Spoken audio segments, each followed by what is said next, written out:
Many people are misunderstanding the mobile top-up feature in Interlink network. The point is not whether it is cheaper or more expensive than other apps. The real point is this: Interlink is creating more ways for ITL to enter everyday life. Data, internet, mobile top-ups, these are not luxuries. They are things millions of people use every day to work, study, connect, and continue participating in the ecosystem. A small feature today could be the first step towards something bigger, turning ITL from a token that simply stays in a wallet into a token that can be used for real-life needs. As more services become connected with ITL, the ecosystem gains more activity, transactions, and real utility. That is the point worth paying attention to. Not hype, not just trading, but real utility in real life. Sometimes the thing that changes an entire ecosystem is not the most complex feature. It is the thing users can use every day. A lot of people are saying $ITL could reach $10, even $100. But very few are asking a more important question. What about $ITLG? Many people think $ITLG has no value. But they're missing a core fact. $ITLG is the token that generates $ITL. No $ITLG, no $ITL.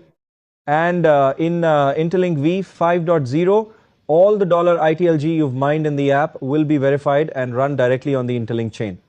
In the future, games, social platforms, online stores, and mini apps in the Interlink ecosystem can all use $ITLG for transactions. When millions of users start using those applications, demand for $ITLG can naturally increase. So the real question isn't whether $ITLG has value or not.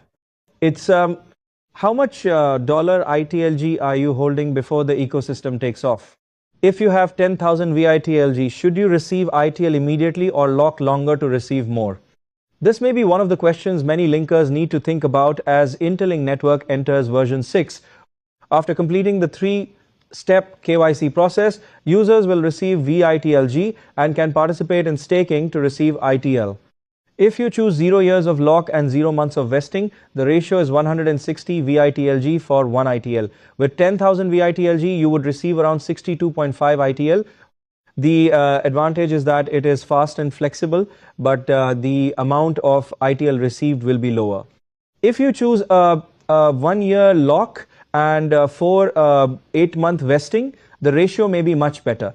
For example, with a 35:1 ratio, 10,000 VITLG could give around 285.71 ITL, distributed gradually after the lock period. The important point is, the longer the lock and vest, the higher the amount of ITL may be, but each linker should still consider their personal goals, holding period, and long-term ecosystem participation strategy. This is not financial advice.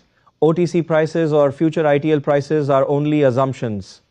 But if Interlink network develops in the right direction, the staking decision in Season 1 may be something many linkers need to understand carefully before choosing.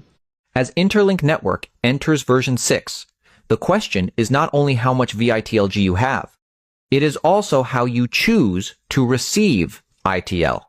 If you have 10,000 VITLG and choose 0 years of lock and 0 months of vesting, the 160:1 ratio would give you around 62.5 ITL. The advantage is that it is faster and more flexible. But if you choose a longer lock and a longer vesting period, the ratio may be better. For example, with a 35:1 ratio, 10,000 VITLG could give around 285.71 ITL, but it would not be received all at once.